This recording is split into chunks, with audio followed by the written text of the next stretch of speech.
உங்களுடைய ஜாதகத்தில் உங்களுடைய பொன் ஜாதகத்திலோ அல்லது உங்கள் பையன் ஜாதகத்திலோ சுக்கிரன் வக்ரமாகவோ சுக்கிரன் பரிவர்த்தனையாகவோ சுக்கிரன் விளிம்பிலோ இருந்தால் அல்லது குரு பரிவர்த்தனை வக்ரம் விளிம்பில் இருந்தால் சிஏ போன்ற எக்கனாமிக் சம்மந்தப்பட்ட பேங்கிங் சம்மந்தப்பட்ட தொழில்களுக்கு அனுப்பலாம்.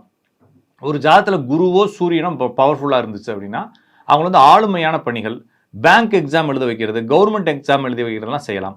உங்களுடைய குழந்தையுடைய ஜாதகத்தில் மீன ராசியிலோ அல்லது கன்னியா ராசியிலோ ஒரு கிரகம் இருக்குது, அல்லது துலா ராசியில் ஒரு கிரகம் இருக்குன்னா அந்த விஸ்காம்னு சொல்லக்கூடிய மீடியா, மார்க்கெட்டிங், அட்வர்டைஸ்மெண்ட் அந்த மாதிரி பணிகள், ஃபோட்டோகிராஃபி பணிகள், ஆன்லைன் சம்மந்தப்பட்ட பணிகள் இதெல்லாம் படிக்க வைக்கலாம். சந்திரன் பலமாக இருக்குது, சந்திரன்னா வந்து பரிவர்த்தனை அடைகிறதோ அல்லது சந்திரன் சந்தியில் இருக்கிறதோ அல்லது சந்திரன் வந்து ஆட்சி உச்சம் நீசம் பெறுவதோ இது மாதிரி இருந்துச்சுன்னா அவங்கள வந்து நீங்கள் ஐடிக்கு படிக்க வைக்கலாம். ஐடிலையுமே புதன் பவராக இருக்குது சார் அப்படின்னா அவங்க வந்து ஹெல்த் கேர் டொமைனுக்குள்ளே போகலாம். சுக்கிரன் பலமாக இருந்தால் பேங்கிங் டொமைனுக்குள்ளே போகலாம்.